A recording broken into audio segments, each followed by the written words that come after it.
नमस्कार। आज के इस वीडियो में हम निष्ठा ऑनलाइन प्रशिक्षण कोर्स 4 की महत्वपूर्ण प्रश्नोत्तरी डायरी आज हम इस वीडियो के माध्यम से जानेंगे, जो कि आगामी कॉम्पिटेंसी टेस्ट की तैयारी के लिए महत्वपूर्ण हो सकते हैं। और साथ ही जानेंगे कि निष्ठा प्रशिक्षण कोर्स 4 की डायरी कैसे बनाएं, आज हम इस वीडियो के माध्यम से जानते हैं। आइए साथियों, इससे पहले जो भी शिक्षक साथी हमारे इस चैनल पर नए हैं, प्लीज़ चैनल को सब्सक्राइब कर ले, बेल आइकन को प्रेस कर ले, ताकि इसी प्रकार की महत्वपूर्ण जानकारी आप तक पहुंच सके। आइए साथियों, वीडियो को शुरू से लेकर अंत तक अवश्य देखिए। आइए जानते हैं निष्ठा ऑनलाइन प्रशिक्षण कोर्स 4 प्रशिक्षण के दौरान हमने कितना सीखा, आज हम इस वीडियो के माध्यम से जानते हैं।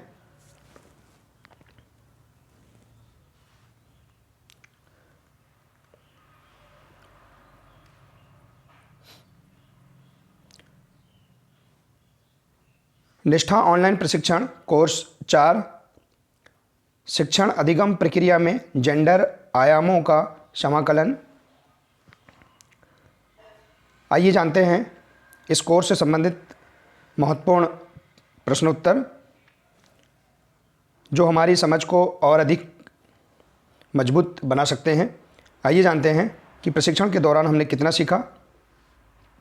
प्रश्न है, कोर्स 4 का नाम क्या है?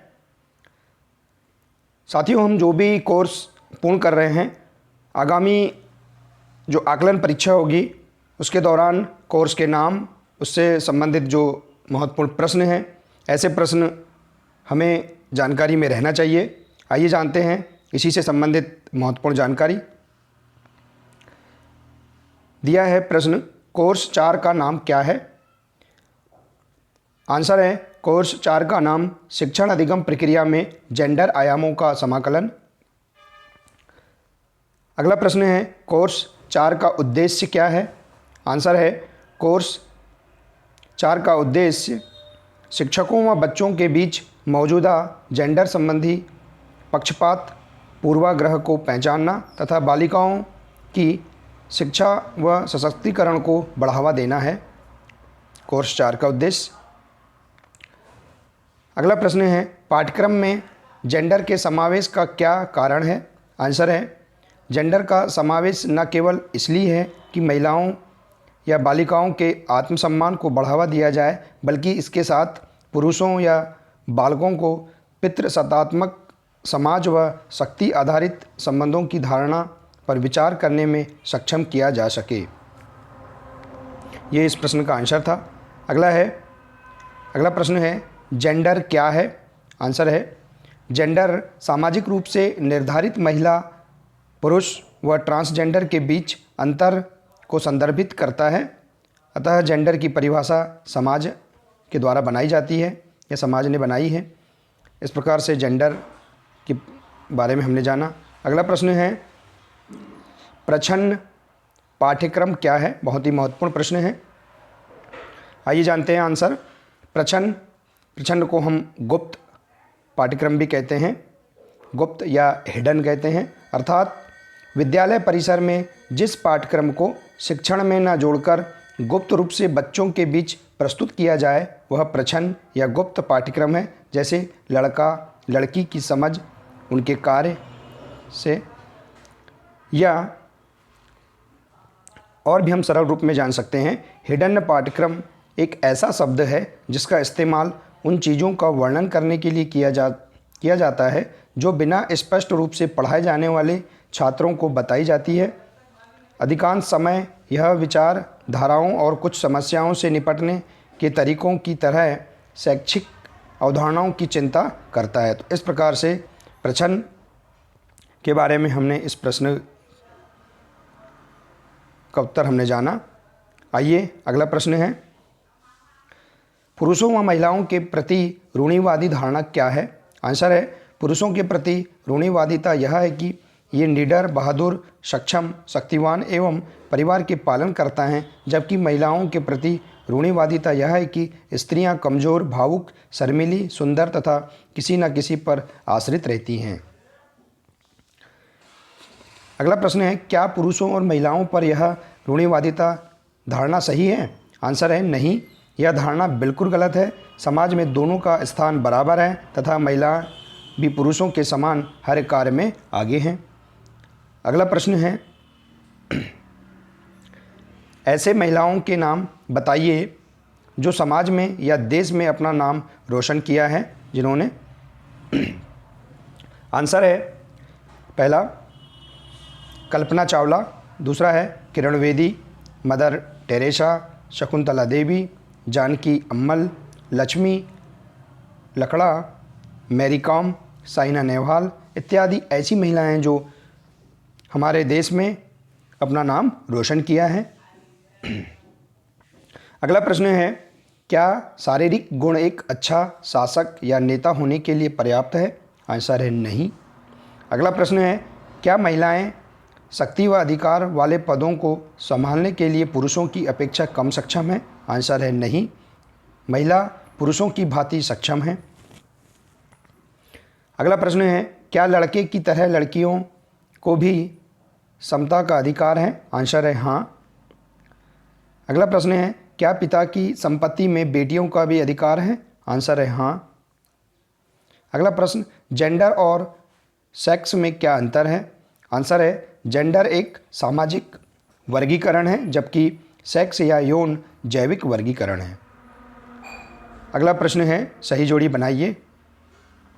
देखिए यहाँ ए और बी इस प्रकार से यहाँ एक कॉलम के रूप में हमने यहाँ सही जोड़ी बनाया है, इसको हम मिलान करेंगे। देखिए, कल्पना चावला किससे संबंधित है? अंतरिक्ष यात्री है कल्पना चावला। हम केवल आंसर बता देते हैं। शकुंतला देवी मानव कंप्यूटर या गणितज्ञ है। किरण बेदी प्रथम महिला आईपीएस अधिकारी है। अगला है डर की माई पर्यावरण हेतु संवेदी। अगला है लक्ष्मी लकड़ा, ये हैं प्रथम रेलवे ड्राइवर हैं।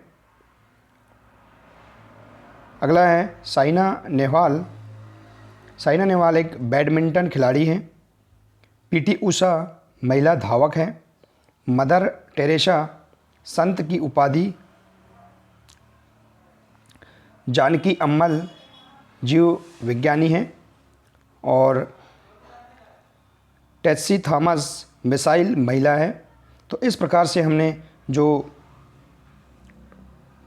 सही जोड़ी के माध्यम से जो महिलाएं हैं उनके बारे में हमने यहाँ जाना। अगला प्रश्न, पुरुषत्व और स्त्रीत्व को संदर्भित करता है। आंसर है जेंडर। अगला प्रश्न है, कौन सा कथन जेंडर मिथक नहीं है? आंसर है लड़कों और लड़कियों के बीच जैविक अंतर उनकी संज्ञानात्मक क्षमताओं से संबंधित नहीं है। अगला प्रश्न है, कौन सा कार्य लिंग भेद को नहीं दर्शाता है?